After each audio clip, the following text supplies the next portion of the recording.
G'day to all my friends and family, and welcome to this episode of Jim's 5am Club. For those who can recognise where I am, you will know that I'm at Fingal Bay up here at Port Stephens. It's an overcast day, typical sort of mixed summer weather with sun, rain, cloud, wind, thunder. It's the sort of thing that El Niño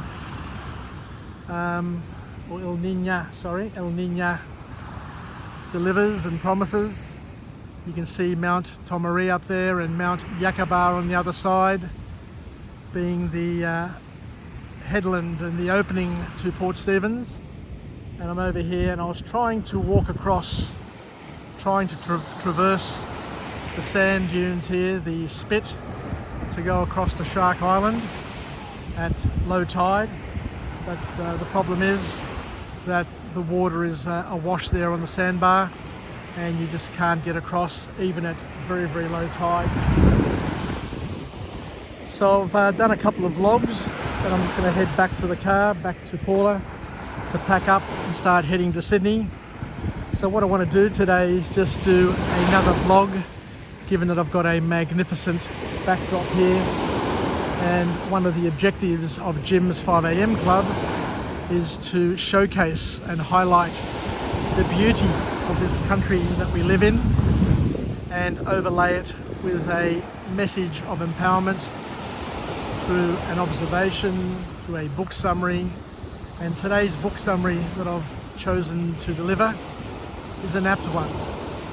The book summary is entitled The Road Less Travelled, by an author known as Scott Peck, and a book that was written in 1978, the year that I started my university studies, the year that I embarked on my adventure, my travel, my academic pursuits. And now, some 40 years later, 50 years later, probably 40 years later, it's becoming apparent that a lot of the messages, a lot of the learnings out of this book are quite profound and very, very useful, regardless of what age you are, because there's always going to be a road in front of us. There's always going to be an intersection, a meandering, a split in the road as well. So at some point we need to make a decision as to which path we take. And according to this book here, the author put together many years ago, the road less travelled is probably the one which has more wow in it, more meaning in it.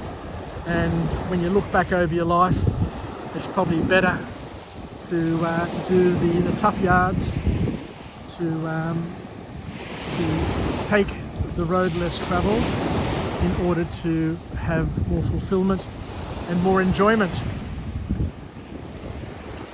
So the author kicks off the book with an observation, with a message, with a quote, where he says that until you value yourself, you won't value your time. And until you value your time, you won't do anything with it. So it's a call to action based on the fact that we all have an allocated amount of time. Nobody knows how much time each and every one of us have to enjoy our life mission, to make a difference, to make an impact, to create and to participate and to partner with God in his mission. So being time conscious is the first message to come from this author. So this book is an absolute classic and has stood the test of time. And I heard a person years ago talk about a thing called the Lindy effect. And the Lindy effect basically suggests that if something has survived 20 years or so, if a book has survived 20 years or so, it will at least last another 20 years.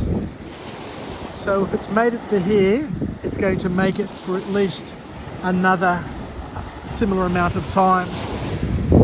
And similarly, you know, I guess with Christianity, if Christianity has lasted 2,000 years, then chances are that it's going to last 2,000 more. But of course, we know that it will last for eternity for those who are Christian in their faith. That's the cornerstone of our belief. So what can we learn? What can we learn from this author? So the first formal point to come out of this book, entitled The Road Less Travelled, is the author says that we always need to be willing to update our view of the world. Don't get stuck with a particular view, and to understand that we always need to revise, review, and sometimes change our worldview depending on what we know. For example, when you're walking through a forest, you know, you can walk as far as you can see, and then when you get to a point where you can see further, then you can assess, you know, where you've come from, where you're heading, and which path to take. Oh, it's beautiful. I just had some seawater just splash my feet, and just the water is just magnificent. It is, oh, glorious. I'll be going for a swim later on in the afternoon before I head back to Sydney, no doubt. So we always need to dedicate ourselves to the truth, but always be open to being wrong. And it takes a lot of humility to change one's opinion. I think we've seen over the past couple of years, we've had anti-vaxxers and freedom wankers take over social media, and the more they get invested with the disinformation and misinformation that they're fed, the more time that goes by, the worse it is for them, because they've got ego to deal with, their own egos, and they will never ever see the truth for what it is, because they don't have the humility to be able to unlearn the rubbish that they have been fed and that they've taken on board, and to ever change their opinion. Just recently, there've been a couple of high-profile anti-vaxxers in Greece who were very, very vocal, and who have since passed away from the virus. So even though they stated and pushed their particular view, even up until the end, they were unable to see the right path for what it was, and they left this world in a way which is a bit of a shame, because it could have been very much prevented, not in everybody, but in most cases, by getting vaccinated. Some people are so pig-headed, according to the author, that when faced with the facts, they shape the facts in a way to reaffirm their errors, to reaffirm their own erroneous view. And this is what we're seeing time and time again by the anti-vaxxers and the freedom wankers, as I love to describe them.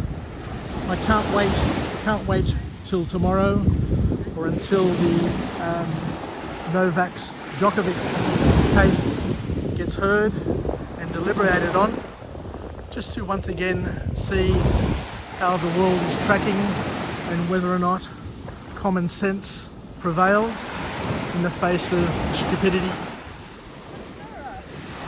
So the author goes on and makes a second beautiful point, that love indeed is an action and not a feeling. If you're depending on love as being a feeling, if you want to go through life feeling love, then according to this author, you don't really understand love. Love is a sacrifice. Love is giving up of yourself for the betterment of somebody else or something else. Love is an action. Love is something you do. Love is something that you give up, you sacrifice. And I guess that is the cornerstone of Christianity, where Jesus, God, is love, and God gave up himself for our betterment, our salvation. So once again, this author, like many other authors, makes references to Freud, where he talks about a thing called cathexis, which is an investment of emotional energy. If you invest emotional energy in any topic, any person or anything, it becomes an unhealthy obsession. Because we all know that sooner or later, all the things that we have, the cars, the houses, the boats, the holiday houses, the watches, the rings, all the toys that we have in our lives, sooner or later your love for those things burns out. We are constantly changing and moving and adapting, and there comes a point in our lives where love as a feeling no longer has a meaning. So that's why we need to focus on actionable love, because it's only the action of love that lasts.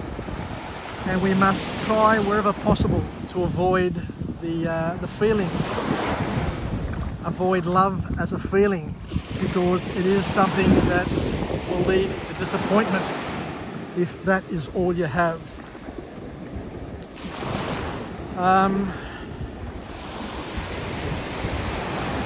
He also then goes on to talk about the types of love, and he said that passionate and compassionate love are two types of love that we have in relationships. If your love is focused and based on passion, then it's going to burn out. Whereas compassionate love is the one that lasts. It doesn't burn out. You don't need the crazy feelings, and it's the key for longevity of marriages, of relationships, and of fulfillment in life. Very powerful, very, very powerful points indeed.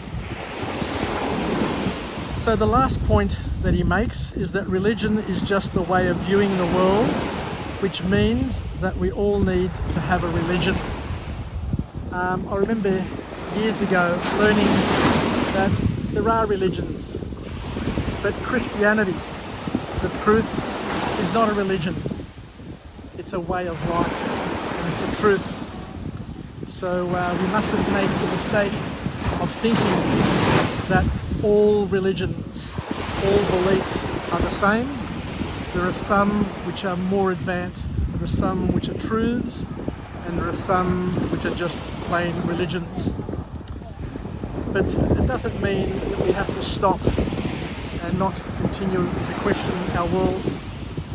We need to continue and question our world and explore our world, as we need to continue to hone and shape our view of the world, something that we should never give up on at any point in our life. And I guess probably that's about it. So once again, The World Less Travelled is a book which talks about the importance of sacrifice, the importance of taking the long way, the importance of not taking shortcuts, the importance of being effective in your relationships and the things that you do, and you don't try and cut corners just to save energy, just to save time, because by cutting the corners, by saving energy, by not sacrificing, you're missing out on the opportunity to live a fulfilled and balanced life. So once again, thank you very much for joining me on this episode of Jim's 5 a.m. Club.